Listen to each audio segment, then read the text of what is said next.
everyone, welcome back. I'm really excited to introduce our final presentation of today, which is Trends to Watch in 2019. So this should be a great way to close out the conference and leave us all inspired with some ideas to take home with us. So without further ado, here's today's panel. Yeah, thanks, Katie. I always think like this is kind of like the potpourri section of Jeopardy, where they just put in like all the general knowledge type things, because really like trends in the industry. It's kind of everything we've talked about all week, right? How we're going to fix the problems that we know we had. I wanted to start off with Bonnie. Bonnie, you're involved with the CASE initiative, right? It is a lot of different types of companies. You have the market research firms. You have brands as well. What is the perspective of CASE when we think about trends in the industry? Thanks, Adam. Is this on? Oh. They said it would be on as soon as I got on stage. Hello? Can you hear me now? Yes? Yeah. Okay. Okay. So first of all, on behalf of all of us up here, we want to thank you for attending this session because it's always hard. We know everybody has travel plans and everybody disperses, so thank you all for being here. I did want to give you, Adam and I talked about, what the topic would be, given that there's so many things we can talk about. And there is an initiative called CASE that's really driven by corporate buyers. And to give you just a 2-minute background, CASE stands for the Coalition of Advanced Sampling Excellence. We've got those initials, CASE. And it's really a kind of a a viral data quality initiative, and it was started by Mary Beth Weber. Many of you who've been in the industry for a while know her through Sigma Validation. She was having a lot of conversations with corporate buyers who expressed their frustration, concern, dismay. Oh my God. Did you guys hear anything I said? Keep it going. Okay, thank you. So anyway, corporate buyers really expressed a lot of frustration, concern, and dismay to Mary Beth about the state of the sample industry. And so through those conversations, it really grew to be, a combination of leaders across corporate clients like P&G and Walmart and Lowe's, Pepsi. There are many that are involved. Market research agencies, some people are here, Jeremy Anglin from Phoenix, representatives of Kantar, the list goes on, and then sample providers.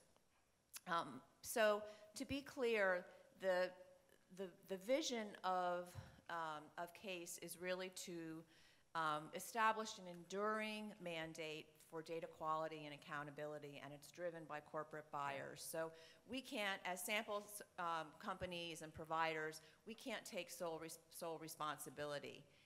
This is something that, yes, we are all responsible, but as a group, it's collective. So where does that take us in terms of the perspective?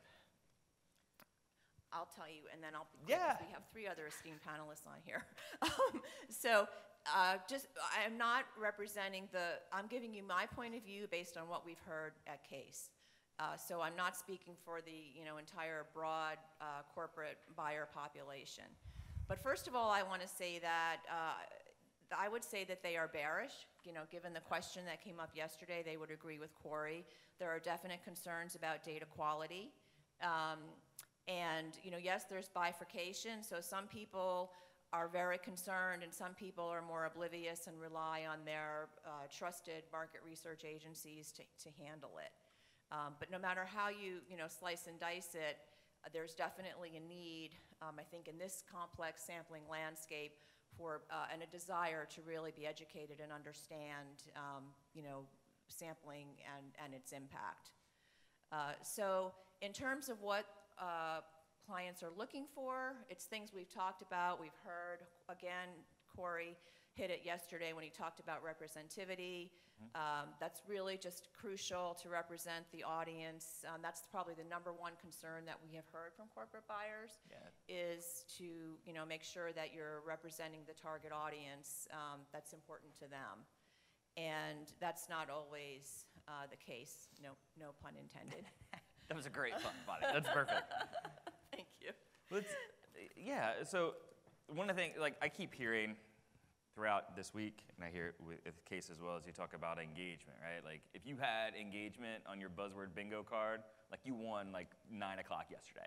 It's like everyone's talking about respondent engagement, right? And with that, we hear a lot about incentives. And so I'm putting on the T for you, Collin. Yeah, I appreciate that. Yeah, so like talk to us about what Tango Card's doing as far as like incentive-wise and how we can get more engagement there. Yeah, so our entire business has been B2B and digital for the longest time. So part of that is we need to have incentives that's actually going to drive a business result.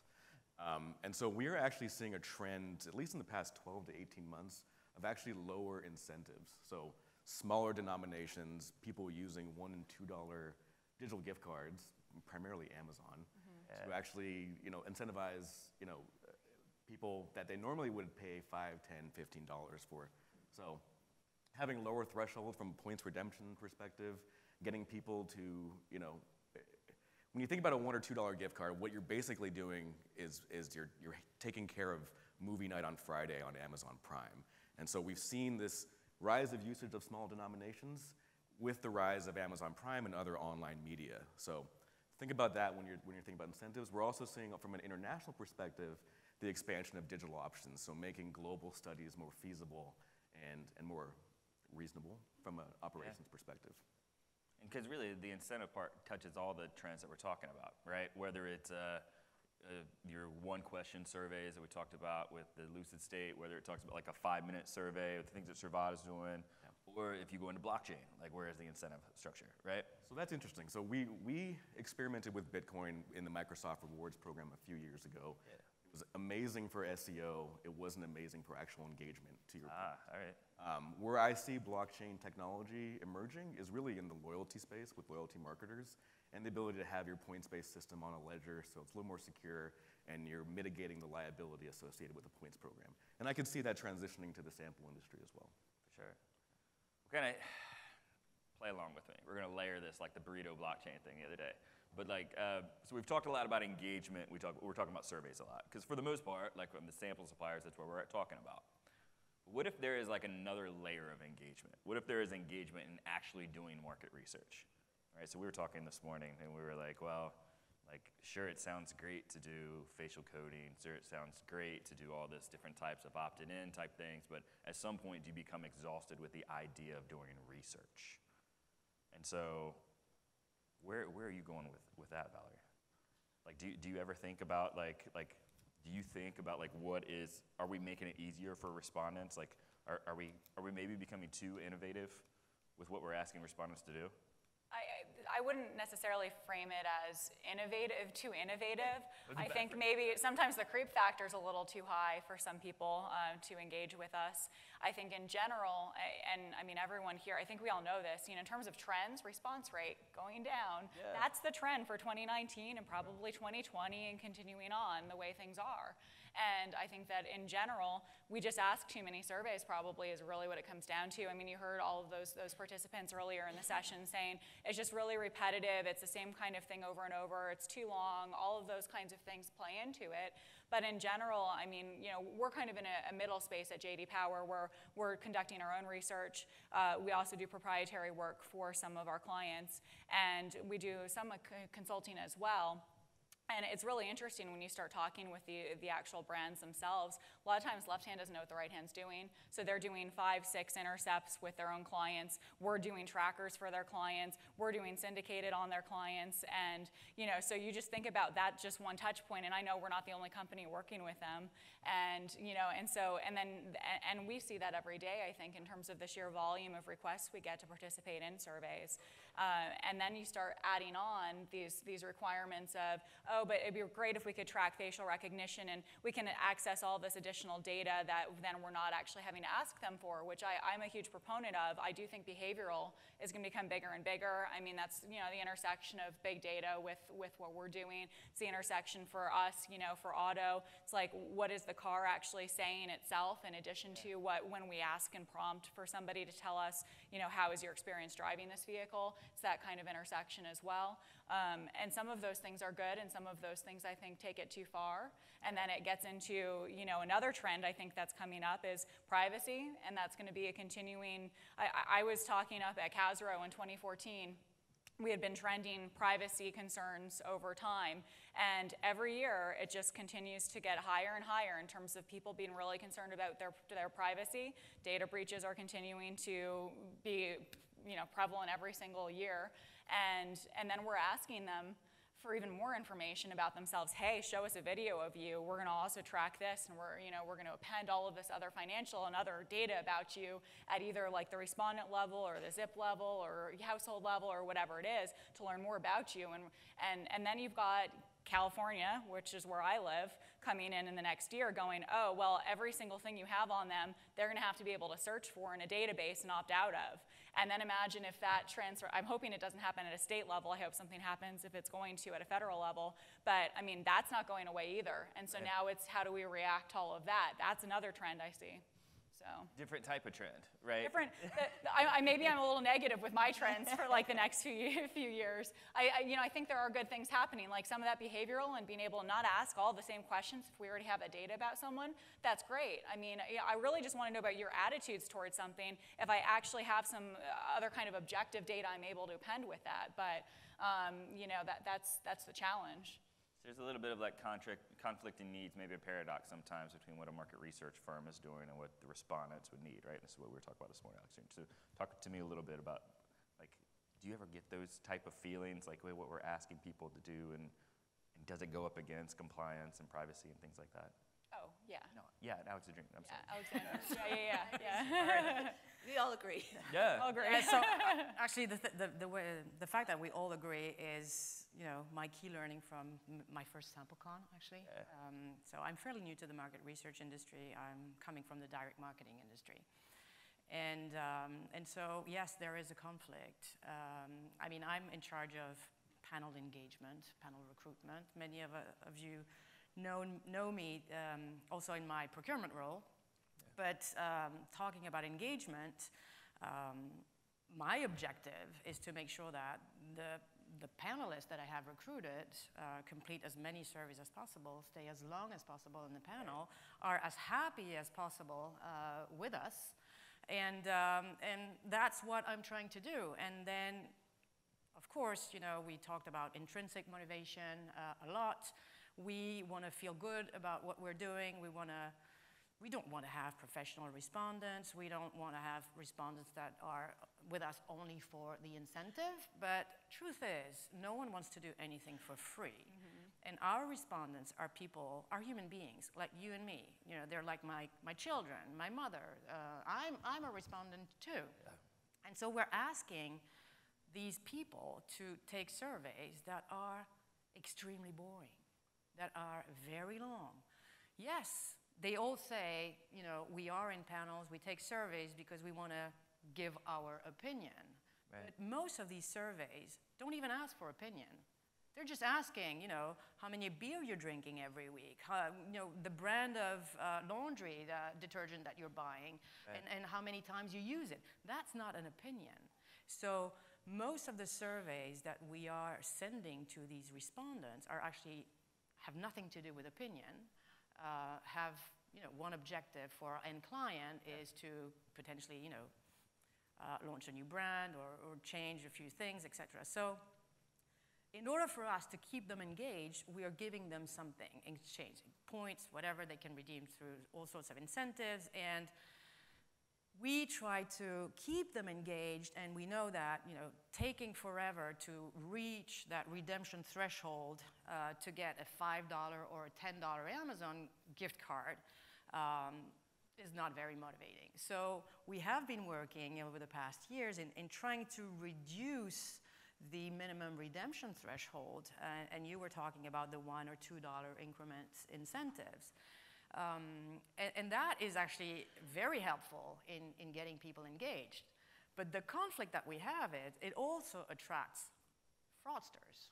Oh, yeah. And so every time we're trying to launch something to increase the engagement of our panelists, we have the boomerang that comes back because the first ones to actually see it and want to benefit from it are the fraudsters. And so we remove them. We say, okay, we can no longer have $1 or $2 incentives.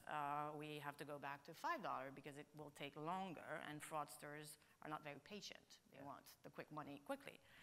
And so it's always a struggle because, we're trying to be innovative, creative, engaging, but we have to take into consideration all the obstacles that we have along the way, and that make us change our decision, and that is based only on a very small number of bad people, and that is affecting a very large number of really good people.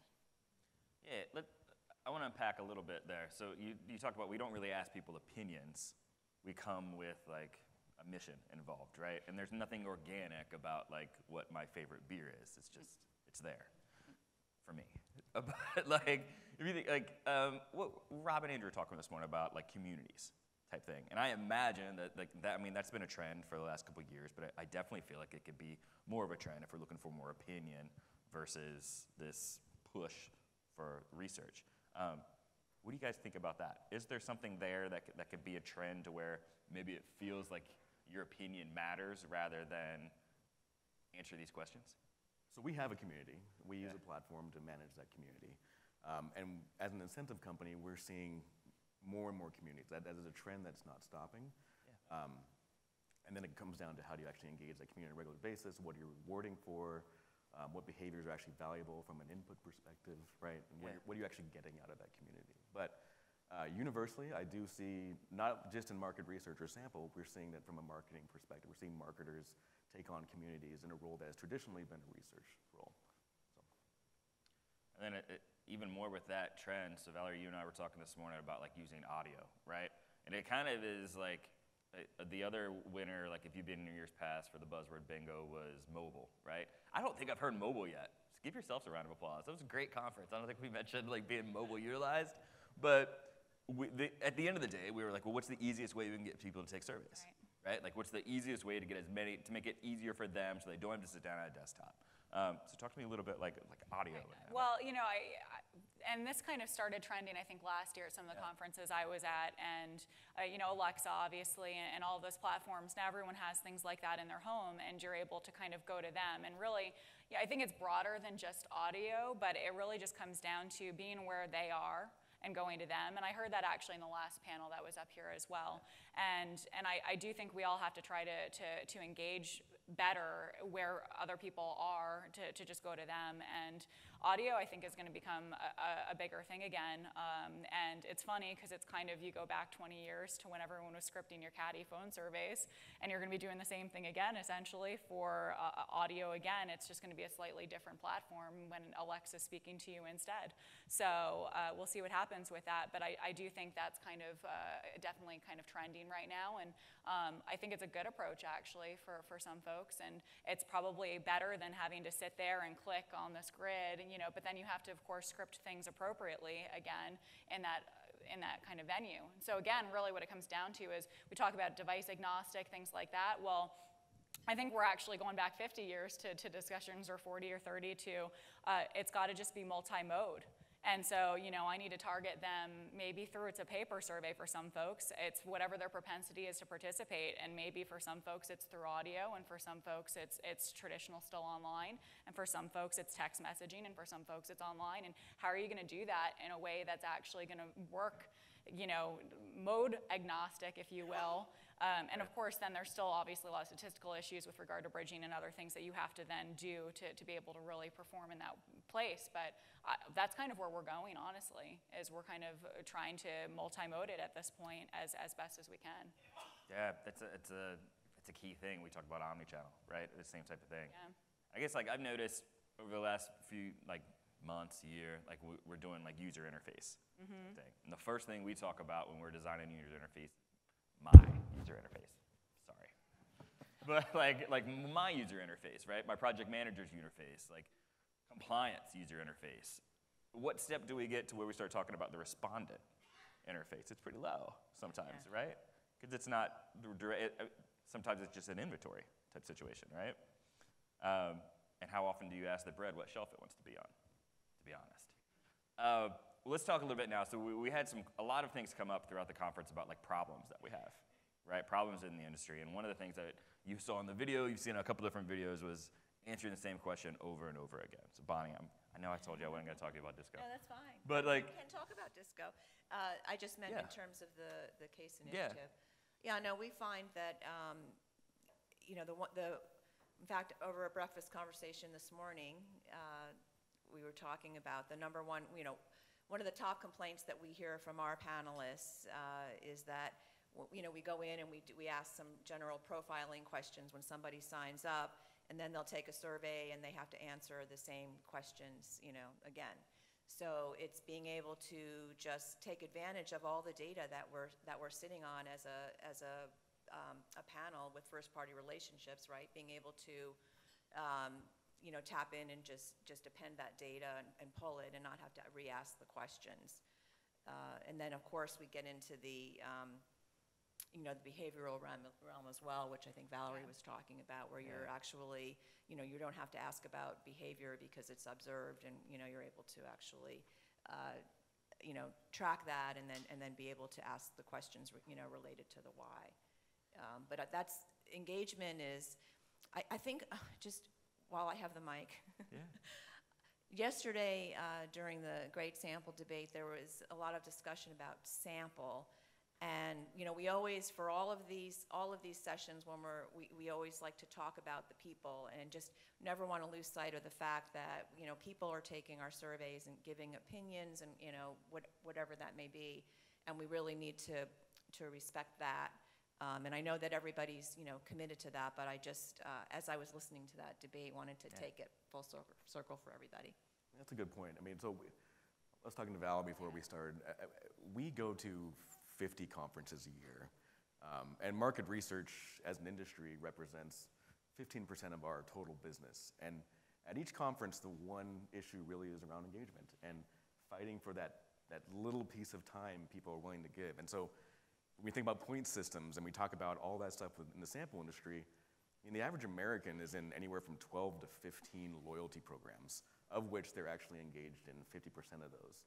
So you tack that on top of, you know, sending somebody a survey to engage with them, it's a tough fight. And that number of actual loyalty programs is gonna go up this year. It goes up every year by 2 or 3 actual enrollments. And so there's a competition, there's that small slice of attention that we guys are fighting for. I wanted to add to that is, yes, there is a very big competition to the attention to the respondents, but we don't make it very easy for them to choose us. Right. I mean, again, I've heard during these 3 days, this big consensus, everyone agrees on everything. We all have the same issues. We all struggle to get the attention of our respondents, but we don't give them a great experience. And I know that device agnostic is not the 2019 buzzword. You know, we've heard a lot about blockchain and machine learning, and device agnostic was probably the buzzword like three years ago. There has been like an immense progress that has been done in device agnostic in the past years, but we've reached that plateau, and it seems like because this industry is a very slow changing industry and very adverse to change, that we're talking about these, you know, great innovative things that we need to do and all the changes that we need to do. We talk about it, we do a little of it, and then we move to the next big thing. And today, in North America, we're still not there. We're still not at 100% device agnostic. We are, you know, in some cases 50, 55%. So you can say it's great, it's a great progress. You know, 5 years ago we were at 5%. But it's still, from a user's perspective, it's still half of the surveys that they're being invited to that are not device agnostic. And if we want them to be responsive any time of the day on any device, we're just, you know, removing them from 50% of their opportunities. And so what are we doing about it? And every time, you know, I discuss these things, you know, with all the different teams at Ipsos, you know, everyone else pushes the responsibility to someone else, you know, and obviously the end client is the #1 responsible because, you know, We tried to explain, we tried to educate, but in the end, you know, a client says no. So we'd love to have the ideal client that we had yesterday in one of the panels, the guy from Dell, sorry, I don't remember his name, where, you know, he was all in with, yeah, I'm working on a great survey design. We obviously want it to be short. We want it to be, you know, engaging, innovative, easy to understand. We're not duplicating the questions, etc. But that's not the reality. He's kind of the outlier. He's right? completely the outlier. 99.9% of the clients, even though they understand, you know, they listen to what we have to say, but in the end they say, yeah, well, no, we're just going to do as we've been doing for the past 5 or 10 years. They're giving away a few things. Yes, you know, LOIs have been going down slowly, but we're not, we need a drastic change because respondents change way faster than we do. And so we end up in front of a wall where, yes, response rates are declining. It's getting more and more complicated to recruit people, to recruit good respondents, because we obviously do not want the fraudsters. Right. But we don't change fast enough. Yeah, so we had I know Seema was on my panel a few years back. We did a whole panel at SampleCon on device agnostic, and that goes back, I'm thinking 4 years ago. We talked about this very topic, and you know, Adam Froman from Delvinius, you know, was in the back and stood up and said, well, you know, how is this going to affect, you know, would you guys charge me more for a longer, you know, for a longer survey, or say no to it? And, you know, it was quite controversial at the time. And so I think that, you know, as providers too, we have a responsibility to really try to, you know, move that needle and not, you know, be accepting some of the, you know, the studies that are just going to, you know, pound the respondents. And I know for us at DISQO, we're very particular because we do want to give our panelists a good experience. We want to protect their privacy. We're asked to do all kinds of things now that we never would have done in the past that really just, you know, push the envelope. And if we want to, you know, continue to have people, you know, participating in the research activities, especially in an environment where, you know, you know, giving permission and asking them to do what they do, you know, it's not, we just can't expect that everybody's going to say, yeah, sure, you know, I'll participate. Actually, the ones that do are very strange to me. Because, I mean, I don't know how many of you are actually in panels and taking surveys, but I doubt that any of us, if we were not working in market research and not testing and, you know, being in panels from competitors, etc., I doubt that any of us would actually join a panel and do what we are asked to do. And all these new innovative types of research, being Alexa, being facial coding, being passive metering, are extremely intrusive. You know, we're asking people to provide us with whatever they're doing, which should be private. You know, most of us have actually codes on our phone because we don't want anyone else to look at what we're doing on our phone. So it should be private, but we are asking these people to be very open. But truth is, we would never do it ourselves. I am with you. And I wonder if some of this passive data and what we're talking about with behavior, if it's so much of a shift from, I think back, so the Lucid say, one of the things I kept saying the Google thing, so that people can come and ask you. For the most part, our industry is based on us being proactively asking for opinions. And does this switch it to being reactive to people giving us their opinions, people giving us their behavior, giving us what they have? And that's, I mean, that's a total opposite, right? And do what type of new trend, like that's a growing trend, but at what type, I gotta think back to the trends of the bad.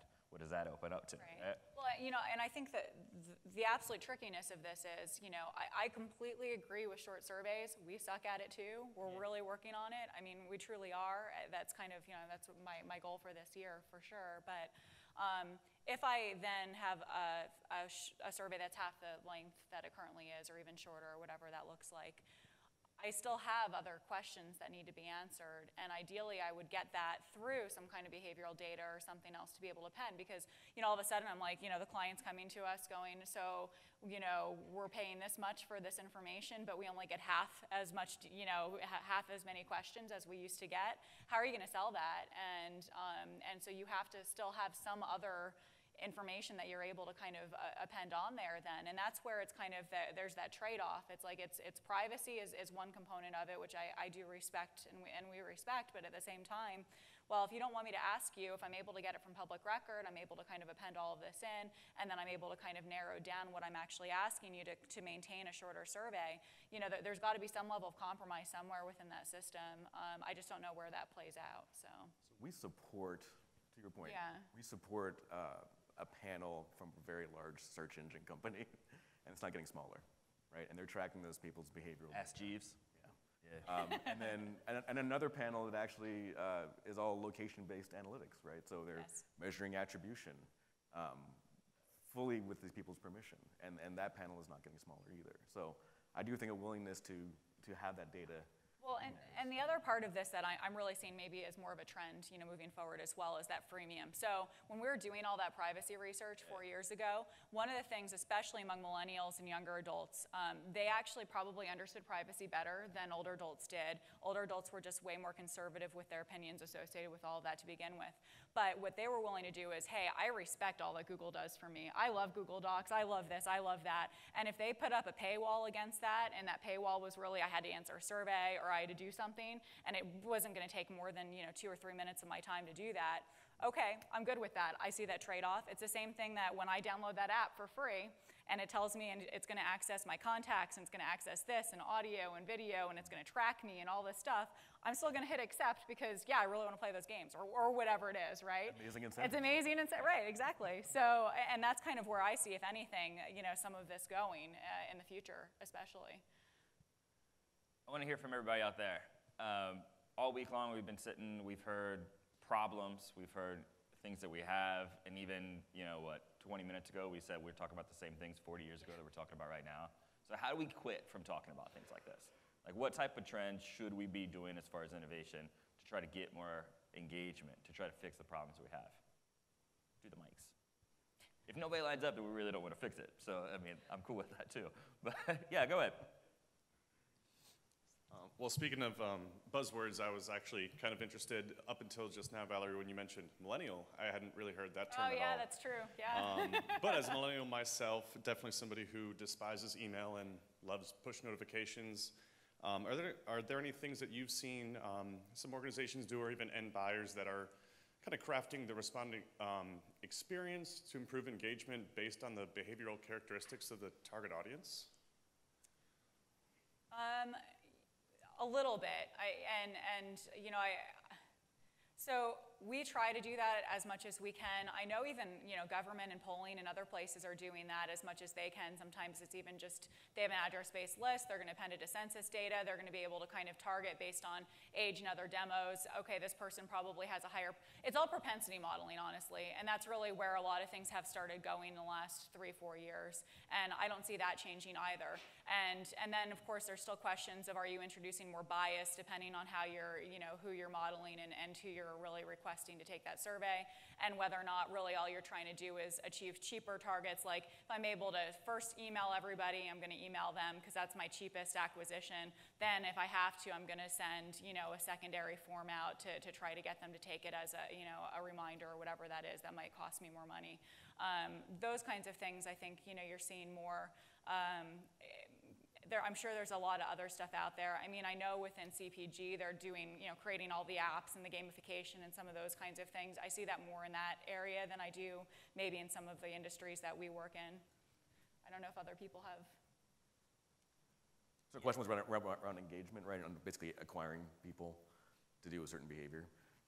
We're seeing, I guess, an increase in people adding artificial urgency, I suppose, or to a particular thing. So it's getting more savvy about what the actual driver of that behavior is, right? So a good example, we work with T-Mobile. Every Tuesday, there's a window in their app to actually get an incentive for doing whatever. And it's new every Tuesday, and they've been very dynamic from a marketing perspective. And so I think universally there's a lot to be learned from MarTech these days. All the brands are doing a lot, and they're investing heavy into tech to engage people to compete against Amazon. And so I think there could be some nuggets to glean from that industry in terms of acquisition, engagement, and retention. 3 buzzwords in a row. That was good. You're filling out the cards today. No, and you saw that with Betty talked about, right? With doing more gamification into research and stuff. And I know that doesn't, maybe it's not right to think of that like as a millennial thing, but it's like an attitude behavior type thing, right? And that there's like, you can't expect to send a universal, like the Swiss Army knife of surveys out and get it across all your demographics to get to where it fits with their personality. Well, I don't know if it's that, or it could just be user experience, right? Yeah. I mean, that's really where, and that's kind of the message I've kind of taken in a lot of ways. That's one way of dealing with it. It's just, it's improving the user experience. You're actually giving somebody something that's maybe a little more fun to take because, let's be frank, sometimes the incentive's really not worth it. And so, and that's part of it. It's, it goes back to like leverage salience theory. I mean, anyone who's studied Groves and, all the basic survey, research design and all of that kind of stuff, they don't like the topic, the incentive's going to be the lever there, and that's really what it comes down to. And or they really, a lot of the people who are on the panels, it's just because they really do actually think they have a voice that's being heard by these companies, and that's the lever there. Yeah. I mean, we found that in some internal research that we've done with our panel, where people really do believe that this goes back 20 years to, panels when, the online industry first started, and people did join panels to give their, opinions. It was cool, it was a novelty. But we find that, when we ask our panelists, they still, sure, cash is king and incentives are always important, but they really do want to give their opinion. And I think they want to just, be recognized and get a thank you for it. And be able to give, make some kind of a difference, however small it is. And some of them even said that, they don't expect that, a big brand is going to take their idea and run with it, but just the fact that they asked is important to them. Yeah, I'm with you. I'll throw out a trend. I was talking to somebody the other day, and like most of the conversation, like the sales conversations that we have here, we talk about this is what we have, our consumer sale, this is our B2B sale. We very much like segment that out. Like, or if you're a panel company here, you're gonna say our B2B panel, our consumer panel, like you separate things out. But I guess like my question, how many of you here have that switch that you flip at 5 o'clock that changes what type of panelist you are?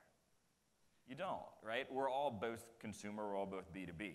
And so do you guys, I'm interested in everybody's take, like, could there be a time where we think more holistically about behaviors, whether it be B2B or B2C? Can there be lines that cross there, as far as research-wise? They're not lines. They're very high walls that we're going to have to climb because they've been what we've always done. But is there a way start to think not B2C and B2B, but just holistically opinion and behavior about somebody? I mean, best practices should be the same. Right. I think we sometimes forget best practices because we sometimes forget the respondents, regardless if that respondent is a B2B or a B2C. Yeah. And I think that we have a lot of work to do on that end. So it's working on LOI, it's working on incentive, it's working on the overall struggle it is to qualify for a survey. And, Andre this morning was talking about it. Sometimes you enter a survey, you either ask you're asked a few questions, and then you go into some sort of router saying, sorry, you don't qualify. And then you try again, and then again you don't qualify. And so it's just taking forever, when we actually have the attention of our respondents, which is already something incredible, let's face it, because we all have so many things to do. When we actually have the attention of a respondent that has clicked on a survey invitation, be it on a mobile device or on a desktop or whatever channel, we make it so difficult for that respondent to qualify that it's a terrible experience. And sometimes, yes, we do spend 20 minutes being sent from one survey to another just in the hope of qualifying for something. Sure. And that is wrong. That should be fixed. But Adam, what you're saying, if I'm hearing you correctly, is that a changing paradigm where right now we have, you said B2B and consumer, Right. but you think physician panels, everything's separated, right, into silos.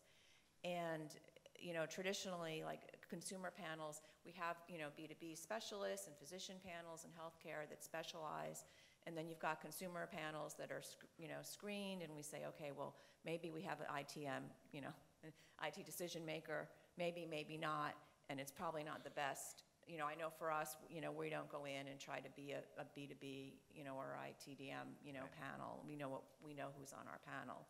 But that's an interesting shift in paradigm, if that's where you were going, Yeah. just to try to have some, and I don't think we're, I don't know of anything that's there yet like that. There's no motivation to change right now. I mean, Yeah. because it's easier for me, it's easier for us to organize things, to silo things. It's easier to do that, right? Compartmentalize.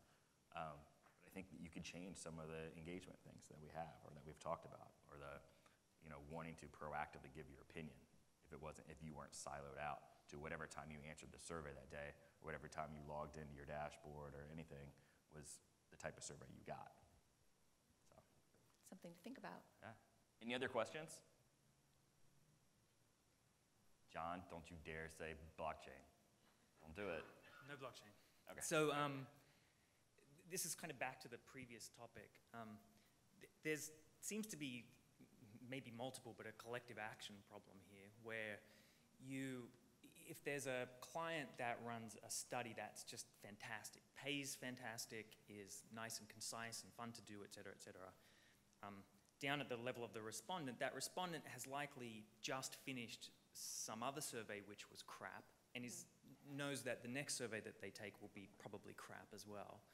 And so there's the researcher, the client that put all of that work in to do the good job probably won't see the fruits of that, because the respondent is not just going to all of a sudden change their disposition and do a really good job of answering this survey. So I guess my question is, are there companies, are there suppliers that have figured out ways to incentivize and punish good and bad studies from clients? I think some have tried, but have not succeeded, because who wants to pay more? No one. I mean, there could be an offer to pay less when you are very good at survey design, and you really take into consideration the end user experience. Ideally, yes, I would love to be able to charge more for a non-device agnostic survey. I would love to charge more for someone who's asking questions that are not relevant and that are, just being repetitive over and over again. Reality, unfortunately, is that it's difficult. Yeah, to me, there's always that fear. It's the same reason why we take 40-minute surveys. It's the same reason why, it's like a bite in the hand that feeds you type reaction from the panel to that, right? And then the other part is, think about if you're a respondent, you go onto your panel, that is who you're, and that is, you have a relationship there. So if you get a bad survey, it is the panel that you logged into, a lot of times that you're thinking of, that you put that bad panel on. It might be the brand that you're getting asked questions on, right? Like, I got a bad, this brand, so I don't like that brand anymore, it's a bad survey. The market research firm, most of the time, be it unbranded, it's kind of a cloak, right? Which, you don't get the benefits of it, you don't get the praise. Man, I took an awesome Burke survey the other day, right? But you're also not going to say, I took a horrible Burke survey the other day. It's just it's a difficult situation to ask a respondent to grade the person doing the surveys, I think.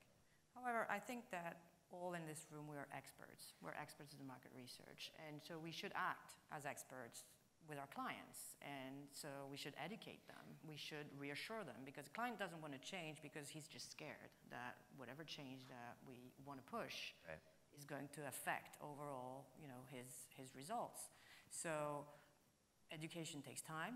Just take kids. You need to tell them a million times that they need to say thank you when they're giving something. And so it's the same thing with client. Maybe it takes time, but we should maybe increase our expertise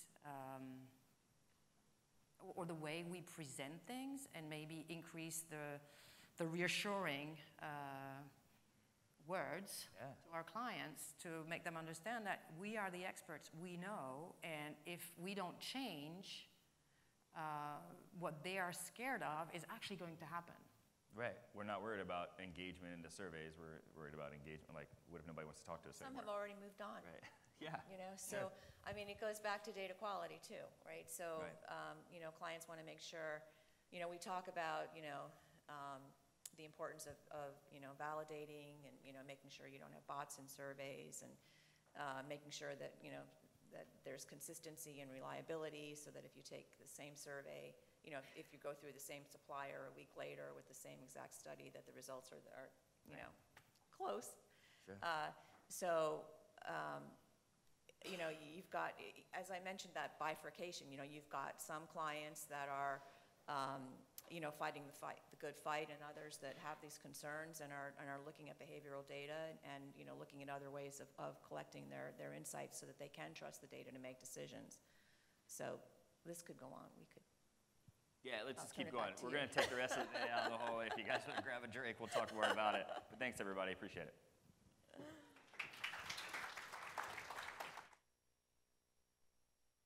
Ladies and gentlemen, please welcome back to the stage Seema Vasa.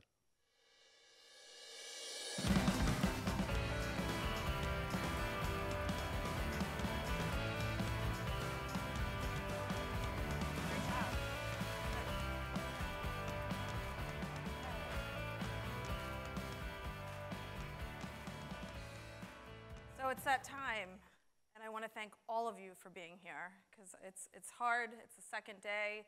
People were out late, and it's a lot of content to digest. I'm really excited about the depth and breadth of content we had here today during the SampleCon, and I'm also really pleased at the amount of networking and connections and open conversations everybody's had. So if I had to say one thing, and I urge all of us to do, just do one thing different between now and the next SampleCon. One, it could be as little as just pushing back on a survey.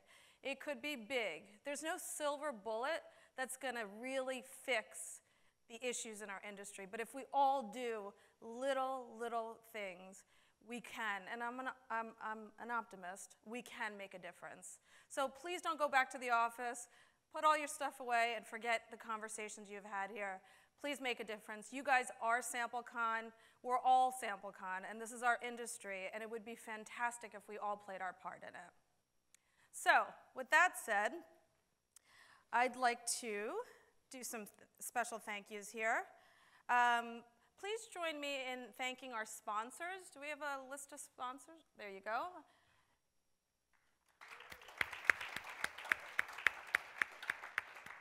And without these sponsors, we could not do SampleCon either. So it's really a valuable contribution these guys make to make this conference happen.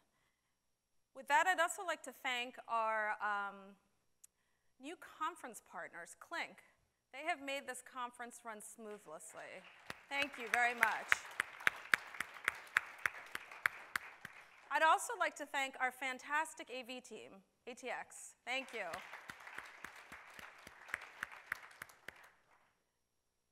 And I'd like to take a moment to acknowledge our board members. I mentioned earlier, SampleCon is a team sport, including you guys, the board members, and everybody else that surrounds it. So at this time, I'd like to invite Jake Wolf from Cint to come up. Please join me in thanking them.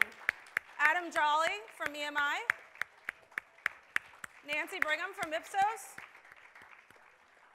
You guys, you know, you really can't see up here, so if I look like I'm blind, that's the reason. Patrick Comer from Lucid.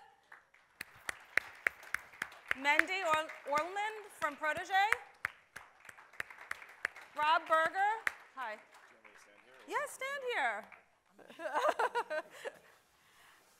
From Raro Blue. Where's Rob? Oh, there. Okay, good. Corey from JD Power had to catch a flight, so he won't be able to join us on stage here. So, big round of applause. Oh, let's wait. Still working. Yes, yes. Look, there's like little lines here that you guys. Markers for y'all to stand on. So I've had the pleasure of working with all these guys, and it's really been a fantastic opportunity, and thank you. I also want to acknowledge Rachel. She's the one who actually keeps us focused and moving. Without you, we couldn't do it. And Rachel, we actually did one thing without you. We got a little gift as a token of our appreciation. Okay, so now SampleCon would not exist without some really special people who had the vision and the foresight to put together an industry conference. And they're the founding members of SampleCon. And I'd like to take a moment to acknowledge those people who started SampleCon. And I actually wanted to say they had the foresight to ensure that they didn't want to control SampleCon till in perpetuity. They actually created their bylaws early and had the foresight to say, let's continue to rotate this board so we continue to bring fresh perspectives to the table, which is fantastic. So with that, I'd like to bring Bonnie Breslauer and Tom Ottersberg from Lightspeed up. And also, just to clarify, Bonnie is no longer at Lightspeed, but she was so active in those early days working on SampleCon. And, yeah, okay. And obviously, Patrick Comer and Andy Ellis from Lucid, in case anybody didn't know. Mendy from Protege. And Jacqueline Rosales from Soapbox Sample. Come up, Jacqueline, come up.